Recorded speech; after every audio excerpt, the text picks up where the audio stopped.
adik sekalian yang kami banggakan. Alhamdulillah kita masih bisa melanjutkan sesi dari kegiatan rapat koordinasi LTN NU Jawa Barat ini, dan di sesi yang terakhir alhamdulillah kita telah hadir bersama kita Profesor Dr. Harja MAG. Beliau adalah salah satu pengurus LTN PWNU Jawa Barat yang saat ini mendapat amanah di bagian penelitian di UIN Sunan Gunung Jati, Bandung. Beliau akan berbagi bersama kita kurang lebih 30 menit ke depan ya, sebelum kegiatan penutupan, tentang bagaimana mengoptimalisasikan AI dan tantangan dunia digital ke depan. Secara rundown memang idealnya materinya sebaiknya disampaikan terlebih dahulu, kemudian tadi prakteknya, tapi karena berbagai hal tadi didahulukan dan kemudian konsepnya dibelakangkan. Tanpa berpanjang kalam, waktu kita sediakan untuk narasumber. Oke, baik, terima kasih. Bismillahirrahmanirrahim. Assalamualaikum warahmatullahi wabarakatuh. Alhamdulillah, wassalatu wassalamu ala rasulillah. Asyhadu an la ilaha illallah wa la syarikalah, wa asyhadu anna Muhammadan abduhu wa rasuluhu. Allahumma sholli ala sayyidina Muhammad wa ala alihi wa sahbihi ajmain. Amma ba'du. Yang saya hormati Ketua RTNU Jawa Barat Kang Haji Zainuddin, beliau sudah hadir. Yang saya hormati para pengurus RTNU Jawa Barat, para pengurus LTN PC Kabupaten Kota se-Provinsi Jawa Barat. Alhamdulillah pada siang hari ini kita bisa hadir untuk melanjutkan materi dalam rangka Rakowil ya, rapat koordinasi wilayah untuk pengurus RTNU Jawa Barat. Saya tidak akan banyak berbicara ya, ini tidak menggurui, mohon maaf, ini hanya berbagi saja terkait dengan AI ya, yang memang pada saat ini menjadi fenomena yang saya kira perlu dikaji dan dipahami bersama gitu ya, karena ternyata AI ini juga memberikan banyak keuntungan tapi juga banyak kerugian. Nah, jadi tinggal bagaimana kita mensikapi secara bijak terhadap AI ini. Di sini akan mencoba untuk berbicara tentang optimalisasi AI dan tantangan dunia digital pada masa saat ini ya, atau ke depan lah gitu. Yang pertama bahwa ya AI itu adalah pengertian dari kecerdasan buatan gitu ya, atau artificial intelligence, yaitu sebuah cabang ilmu komputer yang berfokus pada pengembangan sistem atau mesin yang dapat melakukan tugas yang biasanya memerlukan kecerdasan manusia. Jadi bagaimana kecerdasan manusia itu diambil alih oleh mesin. Nah, kira-kira seperti itu. Nah, itu adalah AI gitu ya. Sehingga dengan adanya AI ini kehidupan itu bisa lebih efisien ya, tapi kemudian ada kekhawatiran nilai-nilai kejujuran dan nilai-nilai lainnya itu terganggu. Nah, tinggal bagaimana nanti kita menyikapi tentang AI ini gitu ya. Kemudian yang selanjutnya, AI ini dirancang juga untuk meniru kemampuan kognitif manusia. Jadi meniru tentang pengetahuan ya yang dimiliki oleh manusia gitu ya. Sehingga manusia itu bisa mudah untuk belajar, kemudian dalam sistem penalaran juga dimudahkan gitu ya, kemudian mengenalkan berbagai pola dalam mendesain ya apa yang dikehendaki ya, baik terkait dengan bidang ekonomi, bidang kesehatan dan sebagainya. Juga AI ini bisa juga untuk pemecahan masalah ya dan pengambilan keputusan gitu ya. Jadi sebenarnya AI ini mencoba merespon bagaimana sih otak manusia itu bekerja. ya. Kemudian diambil oleh mesin gitu ya. Nah, itu kira-kira seperti itu untuk masalah AI itu sendiri. Kemudian ada beberapa kategori utama ya terkait dengan AI ini.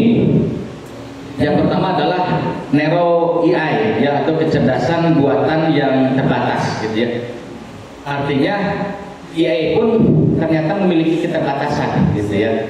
Artinya tidak semua yang ada dalam pikiran manusia itu semua diambil ya, itu tidak. Sehingga dalam kategori ini disebut AI ini dirancang hanya untuk tugas spesifik gitu ya. Ya, saya kira tadi dalam prakteknya sudah disampaikan, jadi tidak semua tugas manusia itu bisa diambil alih oleh AI ini gitu. Nah, ini adalah disebut dengan narrow AI. Kemudian yang kedua disebut dengan general AI ya.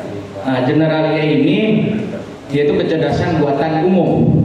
Jadi bagaimana AI ini dapat memahami, belajar dan melakukan tugas secara luas seperti manusia. Tapi ini masih dalam tahap pengembangan.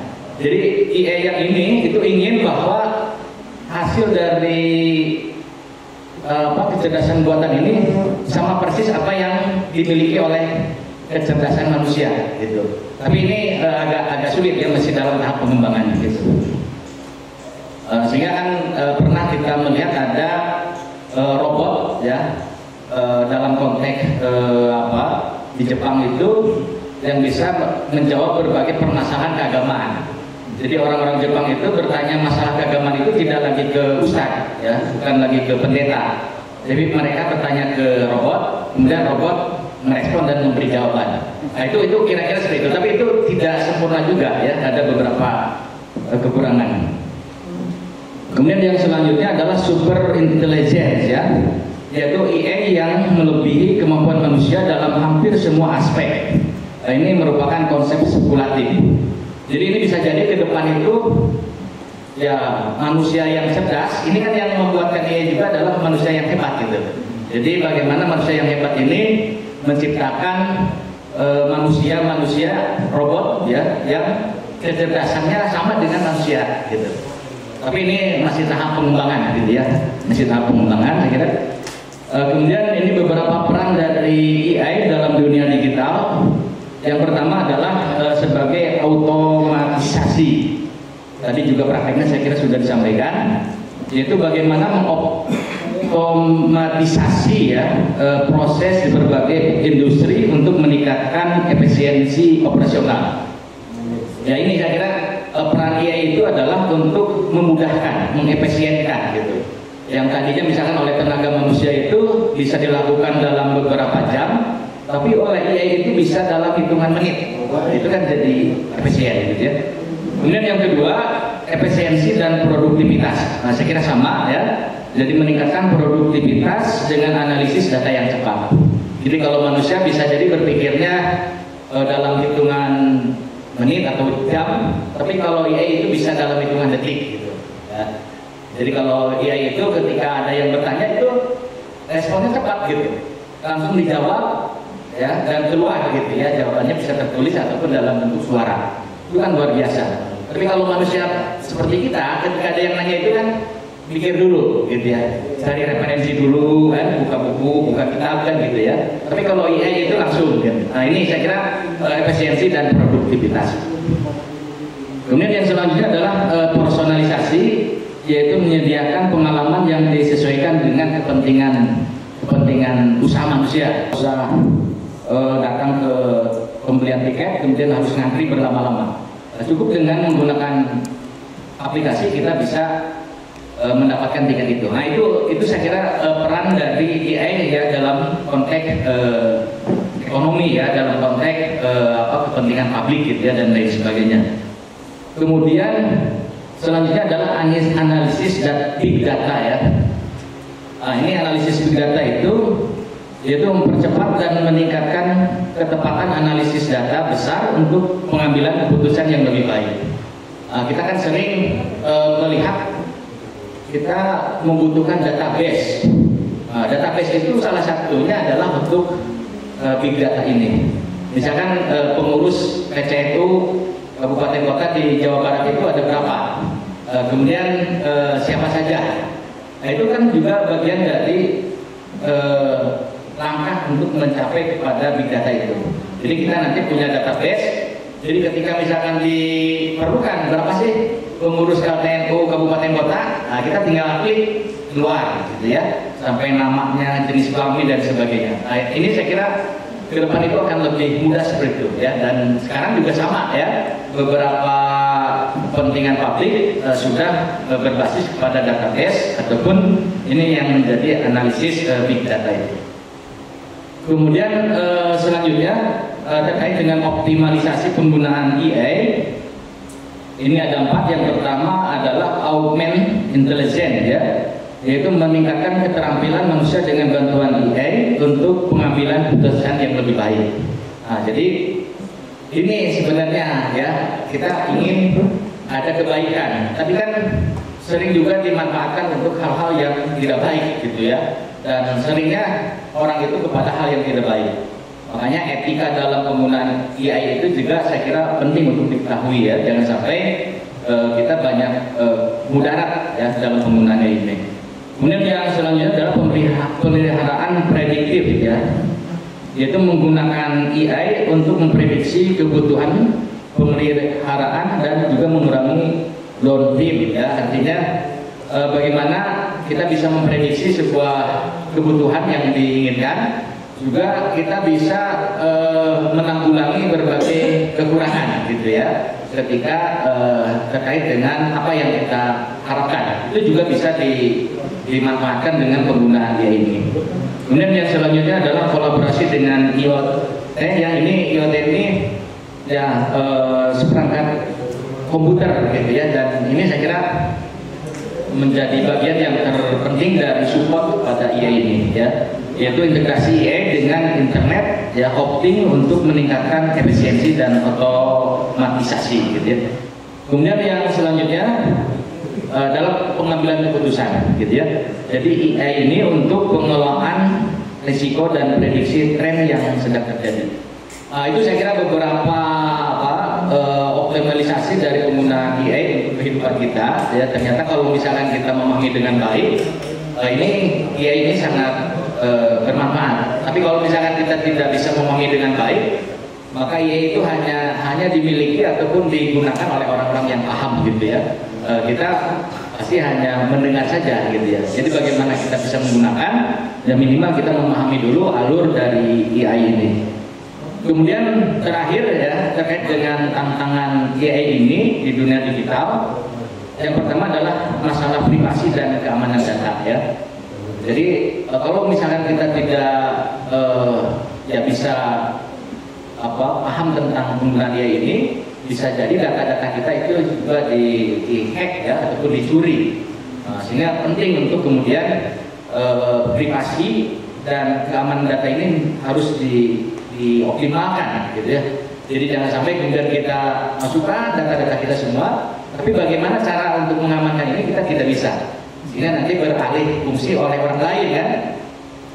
Misalkan penggunaan KTP elektronik, kita dengan apa menyadari diberikan ke orang lain, tiba-tiba oleh orang lain dipakai untuk pinjol. Itu kan tiba-tiba ada tagihan, padahal kita tidak pernah meminjam kan. Dari mana itu? Ternyata kita pernah men-share KTP elektronik gitu. Nah itu seperti itu ya. Jadi ini saya kira tantangan gitu. Jadi jangan sampai data-data yang penting itu di-share dengan mudah. Jadi harus dipahami dulu ya. Ini kan banyak terjadi di kalangan mahasiswa juga, banyak yang terjerat pinjol itu karena syaratnya mudah gitu, hanya dengan KTP. Sehingga ada beberapa kasus yang sampai mahasiswa terjerat pinjolnya itu ke beberapa akun ya, sampai ada yang ke 5 akun gitu. Ternyata pinjol itu dendanya per hari ya, seperti itu ya, bank keliling ya, bank emok gitu ya, bank emok tapi ini yang online gitu, pinjol itu. Nah ini saya kira penting untuk memahami privasi data-data keluarga kita ya, jangan sembarangan untuk di-share gitu ya. Dan disrupsi tenaga kerja, nah disrupsi ini kan inovasi dalam bidang teknologi ya. Ini dampaknya ini pekerjaan tradisional dan kebutuhan untuk penyelesaian keterampilan. Jadi tenaga manusia itu sekarang banyak berkurang, dikerjakan oleh IA ini ya, oleh robot-robot itu. Sehingga wajar kalau misalkan beberapa pabrik-pabrik yang sudah menggunakan IA ini mengurangi keterlibatan manusia. Nah, ini juga saya kira tantangan ke depan gitu ya. Jadi jangan sampai adanya IA tapi manusia banyak yang nganggur gitu ya. Kemudian manusia juga banyak tidak sehat gitu ya, karena tidak banyak olahraga gitu ya. Itu juga saya kira perlu gitu ya. Karena kalau IA ini kan belanja ingin apapun kan bisa di kamar mandi ya, bisa di kamar tidur, masih sambil tiduran apa yang kita inginkan bisa kita dapatkan gitu. Nah itu kan mengurangi aktivitas kita. Kemudian yang terakhir yaitu transparansi dan akuntabilitas. Nah, saya kira ini penting untuk memastikan bahwa sistem AI ini beroperasi secara transparan dan bertanggung jawab ya.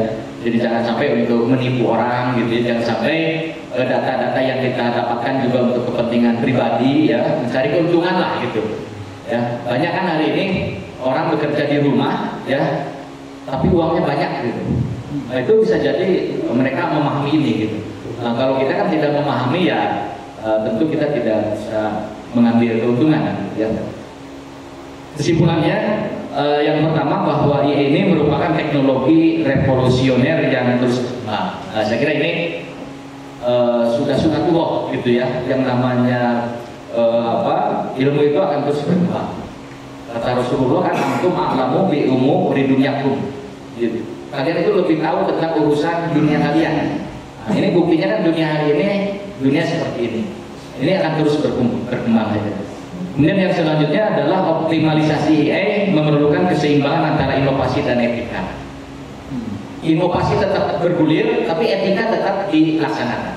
Ya, jangan sampai inovasi terus-terusan, tapi mengabaikan etika gitu. Nah ini yang saya kira menjadi tugas kita sebagai kaum agamawan gitu ya, untuk membentengi ini ya, etikanya jangan sampai lepas gitu, jangan sampai keluar ketika kita menggunakan AI ya. Jadi misalkan takut dosa atau takut orang lain jadi sengsara, itu juga penting gitu dipikirkan, jangan sampai ngambil keuntungannya saja gitu ya. Itu juga salah satu etika saya kira yang harus dikedepankan ya ketika kita menggunakan ini. Kemudian yang selanjutnya adalah tantangan masa depan AI harus ditangani dengan kebijakan yang tepat. Nah, tentu saya kira ini banyak kasus ya, tidak hanya yang kecil di tingkat pusat juga di negara kita ini sangat luar biasa ya, ketika kita tidak siap data-data ternyata bocor gitu ya, dan lain sebagainya. Ya artinya kan ini perlu kebijakan yang serius untuk menangani ini gitu ya. Oh itu oke, saya kira itu ya yang terakhir. Penggunaan AI untuk menopang aktivitas pribadi kita dan menopang organisasi kita. Jika ada hal yang mau ditanyakan, silahkan dicatat terlebih dahulu. Karena alhamdulillah telah hadir juga narasumber yang berbuat supaya lebih efektif waktunya. Ada Ketua LTN MU Jawa Barat, Kiai Zainuddin, yang akan menyampaikan informasi-informasi terkini berkaitan dengan LTN, sekaligus barangkali ingin memberikan masukan saran berkaitan dengan bagaimana pengelolaan dan pengembangan LTN di tingkat PCN. Waktu diberikan.